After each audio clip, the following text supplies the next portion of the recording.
Welcome back to the channel and a new episode in the renovation project we're doing at the moment. Today is putting walls back up. You would have seen last episode where we took the walls down and we talked about structural issues that you could encounter when you're taking walls out. So if you haven't seen that, it's on the screen now. And this one, we are putting stuff back in. So new stud walls, setting out door frames. I might be putting the fire door on in this episode, I don't know yet. We'll see how we get on. Well, let's have a look what we're going to do. If you haven't watched any previous episodes then, so you don't quite know where we are, and you're watching this straight away and never been to the channel before, then welcome. Don't forget to hit that subscribe button for future episodes of this and other content. And go back and look at old stuff. I'm sure you'll like it. Wall across here. A metre away from that wall across here. And then a wall will come across here and come to here, and there'll be a doorway there. Take no notice of this. That's all going to be tanked because we discovered, again, the last episode, that all these thermal boards fell off the wall. There's a damp issue in this corner. You can do that. If you look at that, that's the bonding coming off. That has been on for quite a while, a long time as far as we're aware. But next door's driveway goes up like that and gets to about there. So that's not been tanked properly. You can see it down there, can't you? The water ingress. That needs solving. So the customer is going to get that tanked. Luckily, they're not living here at the moment. So first thing we need to do is set the laser up and establish this wall I'm going to do first and work out what's parallel, whether the back is parallel to the front. Because all I need to do, I need to make sure that this internal corner and that internal corner are square. That's where the kitchen's going. If I don't do that, it opens up lots more problems for me when I start to put kitchens in. I don't know what worktops are having. So if it's laminated worktops, when you come to do your worktop joints, what you don't want is it to be out of square. Because it makes it all a lot more difficult. So because I've got the opportunity to put new walls in now, make sure they're square, that's exactly what I'm going to do.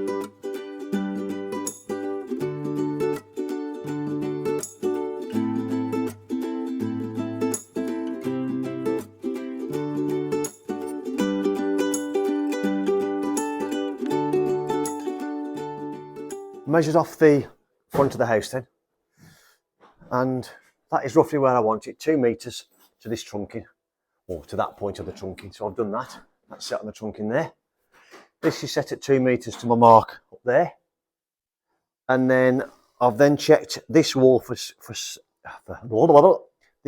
parallel or square to the front of the house, and from that point to this point, which is I'll probably say about 4.5 metres, I'm only 3 millimetres square. That's pretty good, isn't it? I'm happy with that. So what I'll do now is I shall forget the fact that this might not be parallel, because it doesn't matter now, because this is so square. I shall put timber to that, timber to this, then get my laser from here over to this point and bring this in square to where I want it here in relation to this, which is the back of the house at the minute, this big steel, this concrete lintel. And then if that's not parallel, it doesn't matter, because they're having no cupboards this side. They're only having cupboards just there and at the back, and maybe some here. So if this isn't parallel to that back wall, it's not as crucial. So what I'm going to do now, I've got a roll of DPM. Because this was a garage, I'm going to put up some of this down, up the wall. And then I've got the, I don't know what's like, 350 I think it is. I'll put this on on the floor. I've bought some tannalised timber to put on top of this. I'll then fix it down to the floor to form my perimeter, or an additional base rail, but I've got treated to then put that on the floor.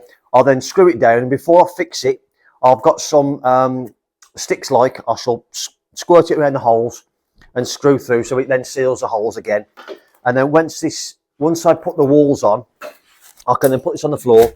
And this can be wrapped up either side of my stud, because I've then got vapour barrier on the inside before I put my plywood on, which I'm going to plywood all the walls to allow for fixing cabinets and things too, because it's a lot easier.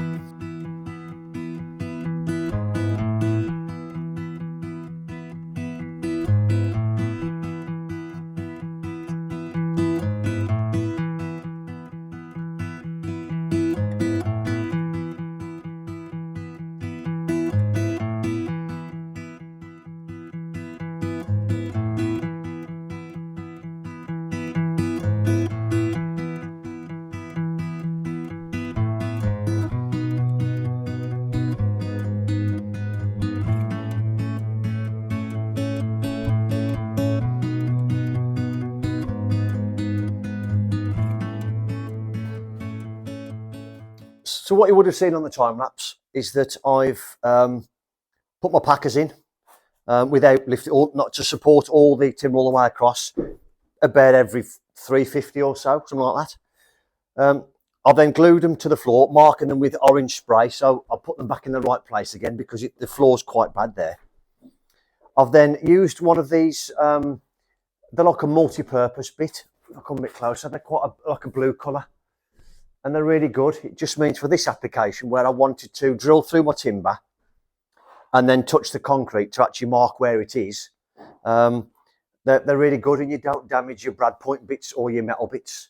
So these are quite good for this application. You're putting studs on the wall or you're putting bolts in a timber ledger board or something that you can touch it and it doesn't matter because it's got a tungsten carbide, but it's sharp enough to drill through timber. So what I shall do now is I shall get my SDS, I shall drill my holes. Once I've done that, I shall lift this up nice and steady. I shall put some sticks like on all the holes. So when I put my screw in, it seals DPC. But that's why I've used tannalised timber. I know that if a little bit of moisture gets in, it's not going to rot it away because it's treated. Any voids then underneath, what I shall do is I've got some fire foam. I shall fill that void under there with fire foam. Now I know that there's not going to be any motorbikes or anything in there, and there's certainly not going to park any cars in there. But I just want to make sure it's done properly for when the inspector comes, that's all. If he requires me to do anything else, he may require me to cut the insulation back and put some intermittent mastic on it. I don't know. Some of them do, some of them don't. Some of them don't know that you're meant to do that in certain applications. But I'll certainly do that around the fire door anyway. It'll be foamed and then intermittent mastic as well as, just in case, you know. Let's crack on with that, and then we'll continue to set out our base rails to form the actual perimeter of the new kitchen. Drilled all my holes. So my holes are marked on there now, look, all the way across. So as I said now, all I'm going to do is get this on my holes, like that. Put a good bit of gunk on there, like that, all the way across. Like so. Then I'm going to use plugs because again they're plastic and there's nothing really better than that, is there? Let's face it. Let me get this off in shot. There we are. Can't really see, the light's a bit rubbish. There we are, like that.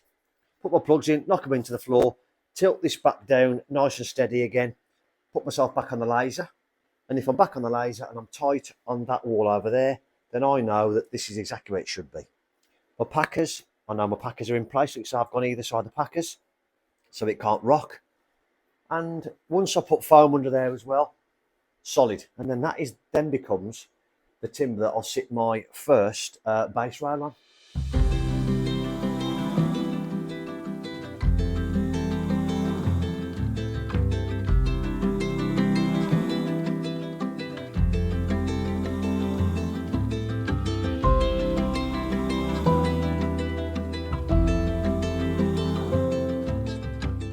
Well, you would have seen that we finished the day on Friday. You can see the dust in the air. Just completing these base rails. Now, you'll see it's a little bit dark because Matt isn't here this week, so he's took his lights. However, I have been and purchased some of the exact lights, which we've all got our brands we like to stick to. However, Matt has had some of these Erbauer lights for 3 years, 2 years, 3 years. This is the 240 volt ones, and they're 2000 luminaire, whereas Matt's I think are 1600. So 2 of those and the tripod, so you can sort of stick it to your ceiling and what have you, and they hook onto there. 83 quid from B&Q. You can't go wrong, can you? Now this is we are November 2023, so whenever you're watching this video, I don't know, but yeah, if you're in the market for some lights, you can see what it's like at the minute, and I'll show you in a second. Look at the dust in the air. Blimey, I haven't swept or anything. You'll see how good it is once I hook these lights back up. Let's have a look at them first, shall we? Because I'm excited. New tools, man, new tools. I'm sure you can see a difference there now. These just come, like I say, as separate, so you buy individuals, and then these clamp things here that screw onto the back of these lights come in this kit with a tripod.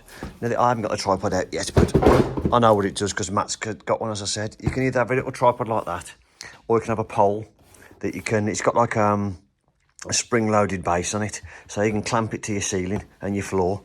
So if you were sort of skimming in here or whatever, you didn't want the tripod in the way because it's a bit tight like it is here, you could just set it up and clamp it to the ceiling. Or, in this instance, the same clamps that clamp onto the pole can just clamp onto stuff, clamp onto steels. I don't know what thickness they go to, and so I haven't tried it. So, but they clamp onto this, as I say, the pole, all onto there. Now, this isn't a review or anything. I'm just, if you're like me, you see tools on channels and you go, oh, I want one of them. I like that. I just thought I'd point this out to you because if you're after lights for 83 quid, that's for 2 of these lights though, and this tripod. You can't go wrong. They do battery-powered ones of these as well, but Matt seems to think that they're not the best for him. What I wanted to do first, before I went back onto camera, if you like, was to set out my base rails. So I've done that.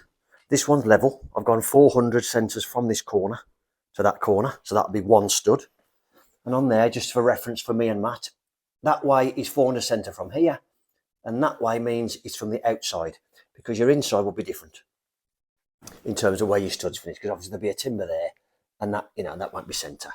So that's just a reference for me and Matt. So the outside is plasterboard, because the inside is plywood. So if I'm not quite on centre, like for example here, when I put plywood in, I'll put an upright in there as well. It doesn't matter if there's no stud to catch the board, because I can go into the 3/4 ply. That's why I've done that. And the same here. But you can see now how far off level the stud is. Now that there, I don't measure it, it's about 2.5 inch, I reckon, 65 mil, something like that. So I shall put individual blocks now under all my stud upright points. Packers on that one there. I mark my 400 centres throughout there. It works out that 400 is going to be a timber there. So what I'll do is I'll put a timber on this one, because this is another stud. This is the 3rd stud. And then a timber there, and fix them together. This is then still working out 400 centre from there all the way through, despite being separate studs. Likewise, this one is out of level again. So I'll put an uprights again, same place under the stud uprights there. But the first stud I should be putting on is this one. Now this one isn't too much out of level. It's only about 6 mil or so. I shall put packers in under here anyway to get that level, so that's nice and flat. I've got to put noggins through here anyway to catch this wall, because it's running parallel to the floor joist, so I should do that. But this one I'll go on first, because then when I put this stud in, with the packers I've got there, that'll sit on top of there like that, and up against this point, and now that one is level. And again, I can make up an individual stud to run up to here, and hope that we are thereabouts level across here. But if we're not, all I'll do, I shall make it to the smallest measurement, and then put packers on the top as well.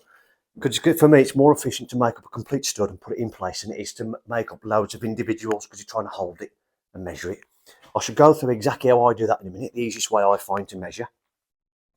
But what I want to do first of all is I want to make sure this is all flat with my 6 foot level, put the packers in, and then fix it down temperature so hold that on, because there's a little bit of twist on that base rail, I think.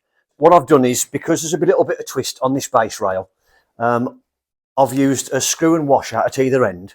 Now I've used a washer because it gives it more clamping pressure. If you put a screw in, it'll just pull through the timber, it won't pull the twist out. But a washer on first will help you clamp it down better. But what I did before I did that was I put my 6 foot level on there, made sure it was level, made sure it was touching all the way across, and I put packers in, like I say, you'd have seen on the footage, in there to make sure there's no gaps under my sole plate, because that's where my structure is going to be. And I have put them, as I said, under my uprights, so any downward pressure is going to go through the packers to the base rail. And you already know the base rail is already packed anyway, so there's no movement there. Now I'm ready. I shall move this one off there like that, put the packers there like that. I shall cut another timber to the same length as this, put it on top of there like that, and then stand on it so I know it's fully weighted. And all I do then is I'll then using my my laser measure, I'll measure from here up to the noggins that I'm going to put in with a laser at all the points where I know I've got an upright, And I'll pick this is outer level, I should pick the smallest dimension and make my entire wall to that. And as I've already said, I'll then put packers in at the top to support that and screw to that. So what I'm not doing, if I've got this, for example, on my wall, I can pack this. It's not going to be that far out of level that I can't put a little bit of a 2mm packer in or a 3mm packer. If it was like this floor and it was up like this, then I wouldn't do this method. I would stick to the individual uprights method, just to make sure I'm not got too many packers everywhere. And like I've already said, I'm going to have a lot of structure when I put the 3/4 plywood on all this entire wall, top to bottom, as well as a vapour barrier. So I know there's going to be plenty of structure. So all I shall do now is get my, that's my latest tool I bought, Stud Buddy, excellent. Just a magnet for finding studs in a wall, just picks the screws up. Great, 12 quid at Amazon. Anyway, I'd like to tell you what tools I bought. If you're obsessed like me. Try it, Craig. Obsessed with tools. Right then, so what I'll do now is I shall put this on top of the, sorry to explain. What I put 2 timbers there for now, that's my base rail and my top rail. So when I measure this up now to the noggin, that'll give me the actual length of the upright rather than trying to hold that up there and then measure it. So this is the best way to do it. So I put weight on it so you know it's as flat as it can be. And if you haven't got one of these, then you could just measure it with a tape measure, but it's just a two-handed job then. Right, and I'll just write them in the position that they're going to be cut.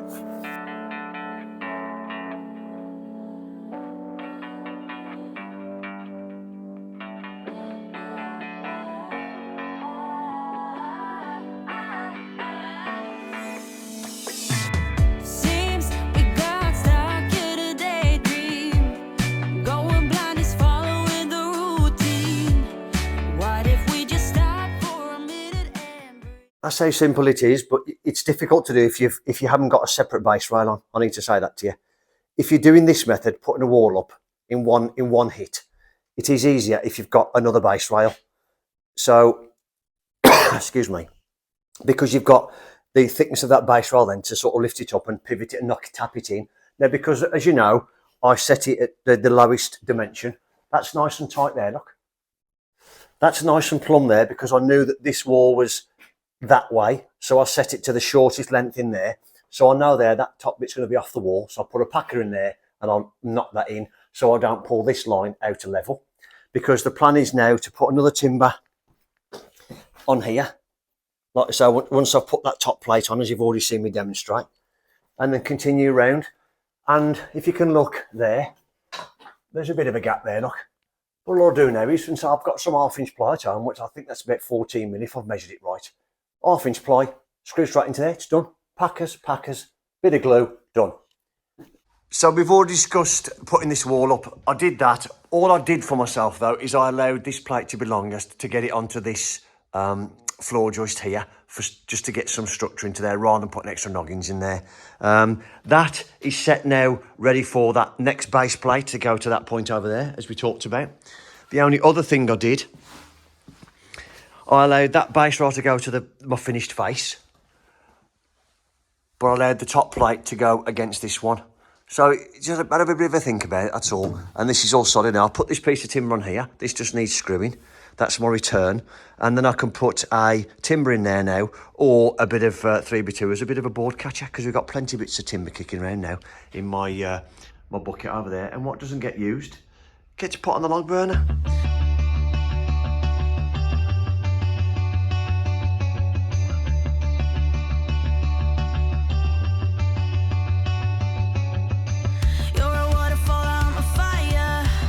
Surprised we don't go together, but it took us a while before we figured it out. What a shame. I'm not asking you for closure, I just want it to be over. We don't need to break up if we were never alive.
Well, I hope you didn't mind, or I hope you enjoyed that bit of a time lapse, getting these last couple of walls up.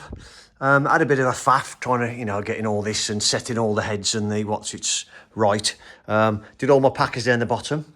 You can see on the screen now what I did here, but was basically I got the 25mm timber, the 6x1, cut it down to width, put some gunk on it, DPC under it, and then glued it down. And what you can see now is I've then put a 4x2 on top of that, again tannalised, encapsulating the DPM there, and glued and screwed that down as well. So that's all flush. And then I'm going to tie my base right in now with that one across there and tie these two together. I've just put this in here. So that timber again, like the other side over there, that'll be fixed to there. So that forms my corner. And this will be screwed together or nailed together just to make this corner solid. All I've got left to do now, and what I did do off camera, sorry, is I put a piece of 4x2 on this wall. And a bit of a point to mention to any newly starting or newly qualified carpenters. Never, ever eliminate the use of folding wedges. Now, what you'll get chucked when you're going to do any packing is you'll get chucked these. It's a bag of packers. But I'm telling you now, you will not find a quicker way than putting door frames, stuff like this in, especially when the wall is as bad as that, than folding wedges. You just knock them in nice and steady, and as they push through, just make sure they go the full width. That one is quite tight, but it's still flush. You don't want them going behind themselves. And then all I do then is I'll get a good quality foam. We're using that Bondit because we've got some tins of it, and it is designed for this kind of thing as well. I'll just fill that void now with that Bondit, and it makes it solid. But, you go on sites and you don't have any time, but just be careful if you do it on your chop saw. But what I can suggest is getting yourself a little sled made up like Perkins Builder Brothers have got, actually. If you haven't seen their channel, have a look at it, it's great. And they made a little sled for their little table saw to make these kind of things. And it's ideal for this application, especially. So let's not forget too many things of the old way, shall we? Because you can't get any better than that. Packers are great if it's all lovely and flat, but in this instance, you can't beat it. So there we are. What I've also done is I've put the double 7x2 up there. Now, that is ridiculously overkill. Because there's nothing on that. It wasn't being supported anyway. I've just put that in just for my own peace of mind, that if people get up there to start, because I think Jamie's going to do a warm roof, that he doesn't get disturbed. So I've put that in there. I've put this right up to that. I am going to slate and compo in there. I've screwed this up to the roof temporary, so I've got my line, so I know where I am. And then what I'm going to do is this stud will then be built up, double stud, up underneath that then. And then all pulled in together. Screw this now up to the top into the concrete beam, and then screw it down to the base, and then I should get this corner set. I'm not going to show you because it's a bit of a faff, and I don't think I'll get a good shot of it, but I'll show you in a minute how I've done it.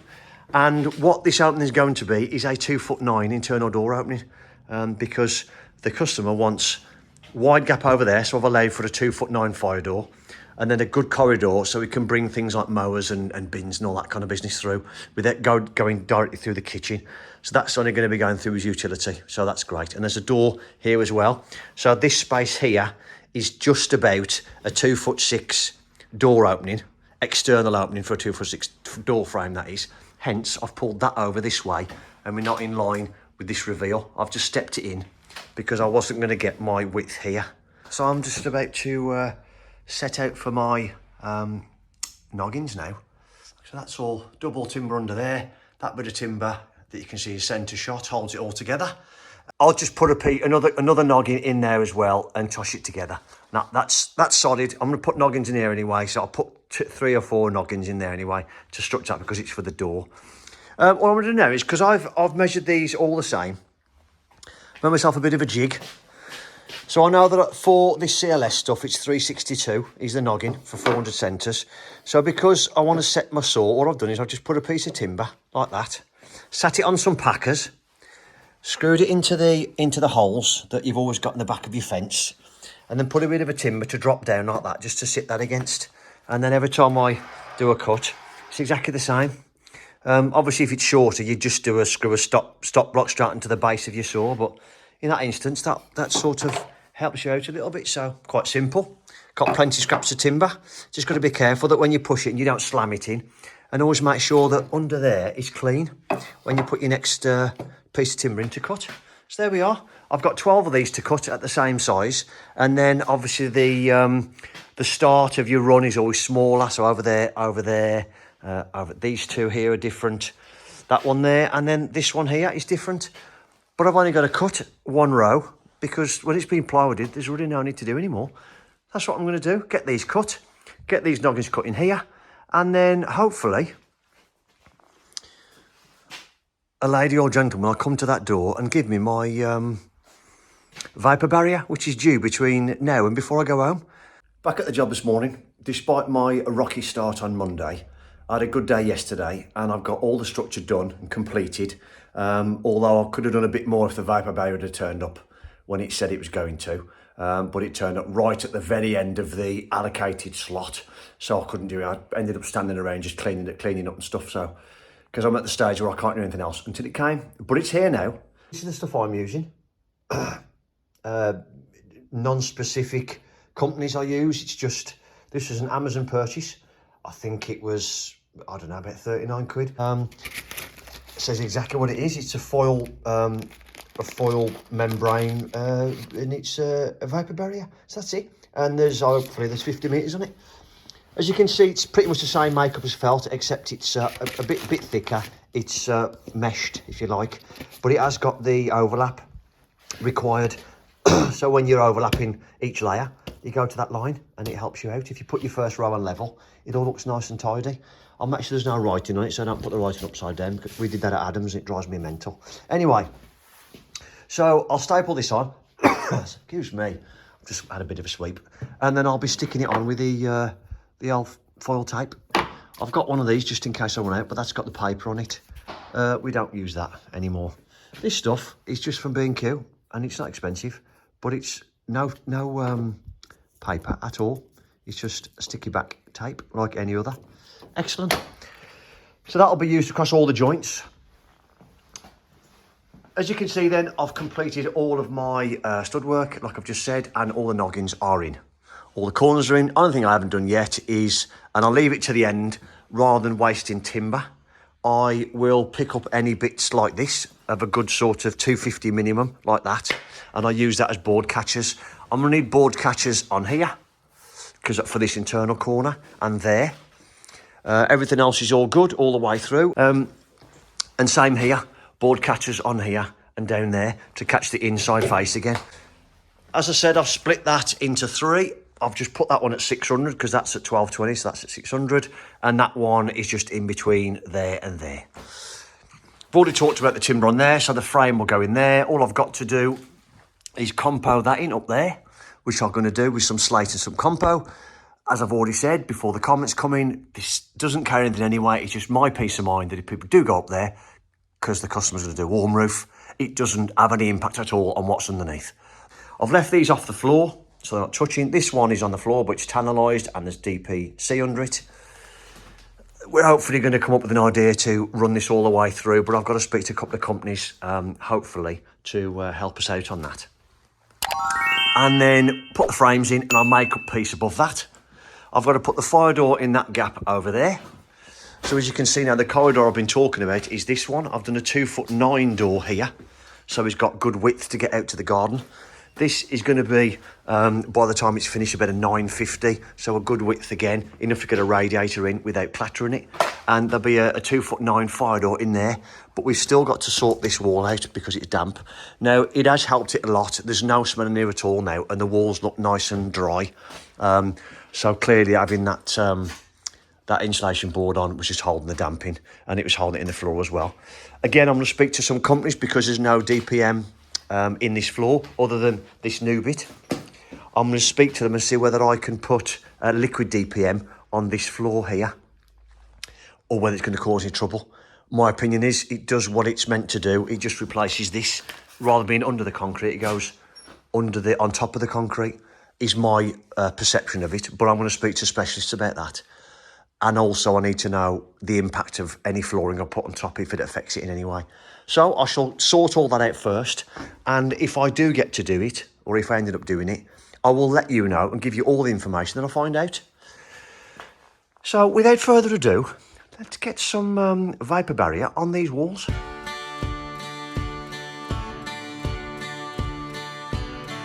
Hello, how are you? I'm living on the moon. I'm calling from a telephone inside of a saloon. The only other person here left many years ago, and now I sit here at the bar feeling so alone.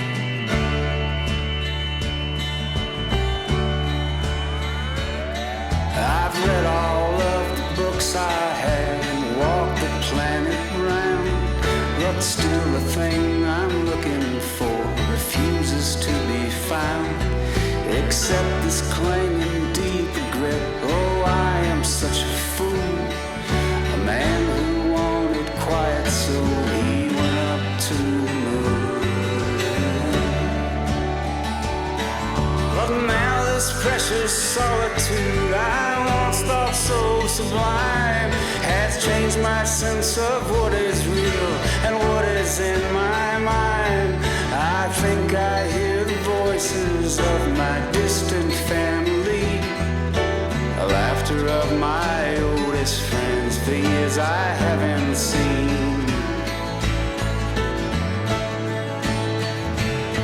I know that that's impossible, I tell myself. Okay then, so all the vapour control layer is now complete, ready for me to tape. So I'll go along now and tape all these joints. I've allowed a little bit of an overlap at the top because that has to be skimmed anyway, so we'll put the board up against it to seal it, foam if necessary, and then we'll cut that off to the face of the plasterboard before tacking, before plastering, sorry. Wrapped it up a little tiny bit there as well, and the reason I haven't done any more than that is because going into what is now become a dark corridor, this here is all bedroom, all habitable areas until we get to this doorway. So I'll explain what I'm going to do from this point forward, which is going to be garage. However, that is still habitable room above, so that will be vapour layered as well before the double boarding that's necessary because there's a garage and habitable room above. Go back round here and explain what I'm going to do with that. But that's why, again, before the comments start, that's not coming over into the ceiling. However, what I've done here is I have lapped that to this joist here. When we insulate, I'll then pin this to that last joist, and then on the other side, I'll do the same all the way down the wall to seal it in, probably about 600mm down the wall. I need to find out really about the whole vapour control layer both sides. Not sure if that's a thing. You don't attract moisture inside the wall, do you? So just to stop any heat transfer between the habitable room above and the cold room below, which is the part garage, I'm only going to drop it down so far just to seal the ceiling in. That's what I'm going to do in there. And like I say, this way it can't come past the insulation and that last joist anyway. This will be single boarded, insulated, acoustic insulation. That side, full of insulation, vapour controller on the ceiling. Done, double boarded. Right then, so that's why I've done that. I've then extended it around this corner for no other reason than why not. I'm going to go all the way across here. Now, this is going to be a warm roof. So what I've done is I've allowed myself a layer there to go up and staple to that. Once the customer's happy there's no electric's got to go in there, I can then staple this and vapour control all this as well. Again, to stop any transfer of moisture between the two, get into that void there, is what you've got to do anyway. Over there, we might have to do something different to probably just lap it down the wall and then seal it with foam, maybe, because obviously we can't go sticking this onto there. All this side of the wall now will remain as it is to allow for first fix. I'm now going to crack on and get this plywood done. And then that is really me done, because I don't want to put the fire door on yet in the corridor, because there's all this to do. Now, I've just spoke to a couple of companies. I'm not going to name them in case they're not interested, but I'm trying to get as much done for the customer as I can using the YouTube platform. And I don't just mean free stuff, I mean getting some good information and talking to someone to get the job done correct as it should have been before, because that shouldn't have been tiled. That is a 4-inch wall, should have been insulated. And as a result, you can see that around the toilet there. Now that isn't wee, that's damp. And I think it's coming in from outside because the dirt is up against the bottom of that wall. And if there's no,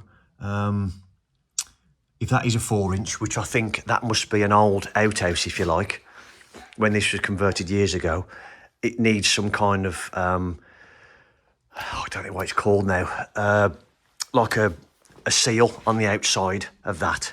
Can't remember what the product name is. And then I would be inclined then to get it insulated externally and get it rendered, would be my opinion. But there we are. That's a lot of money for the customers to spend anyway to get to this stage. So plywood, it's all complete. And I've just used the 50mm Galv annular ring nails to put that on. About every, I don't know, 4 inches, 6 inches, something like that, because I want to make sure that, of course, this wall's solid. I believe when you're doing this in garages, it gives some security as well, so people can't kick through a plasterboard wall from your garage, because that's quite vulnerable sometimes, depending on how good your garage door is. And also, stemming on from when we did Adams, how easy it was to put the kitchen in when you got plywood everywhere, not just mattresses. So I think for me, and Adam as well, sort of agreed that moving forward, when we do a job like this and we're doing stud walls for the kitchen, it's going to be plywood, 3/4 ply all day long, because it's just easier to tack, it's easier to fit your kitchens, it's hanging shelves, because there's always that, like, on a shelf there, how can I, and it's plywooded so that they haven't got to worry. You know what I mean? The only thing upset is for the spark is I've got to chop it out and then inset a box and screw it. But anyway, it's a good idea. So you'll see on the footage, what I did before I went to put the ply on is I went all the way around with the tape and taped all of the DPM that was on the floor under the tallonised timber up to the wall. And then before that, I'd tape I'd make sure that the vapour layer, VCL, was inside that DPM, and it's all enclosed now within the wall. And then I taped all the seams and taped all the corners. And if the observant people of you caught it, in this corner, there was a little bit missed in that corner. I did do that. When I spun round showing you the picture-in-picture stuff I put on just for you, I noticed that myself, so I did go back and do that.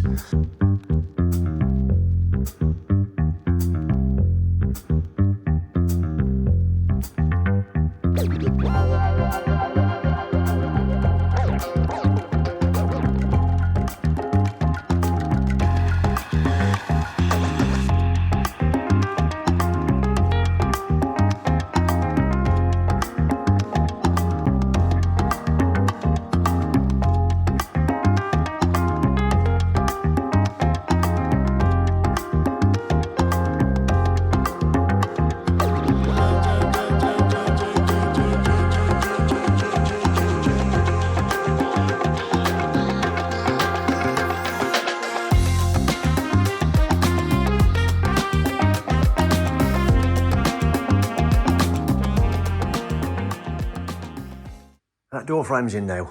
So when I finish using the fire foam in this dark corridor, I'll then put the bonded stuff in, because I've got to do all this as well, fit all this void as well, and then put the frame in here. So I'm going to put this frame in here now, and then that'll be me. Okay, so the frame behind me is now in, all done, all finished, all ready to be foamed. And that is the end of the episode. Other than a good clean up for me, I am done here now until I go down. Let me just unclip my light for you so I can show you. Until I go down that corridor there and put the fire door in. That stud work will remain unplastered now to allow for first fix from this side. Chopping the boxes out, etc. Running cables, running pipe working. And then next job will be for us to come back and start insulating and tacking, ready for Matt to crack on the plastering.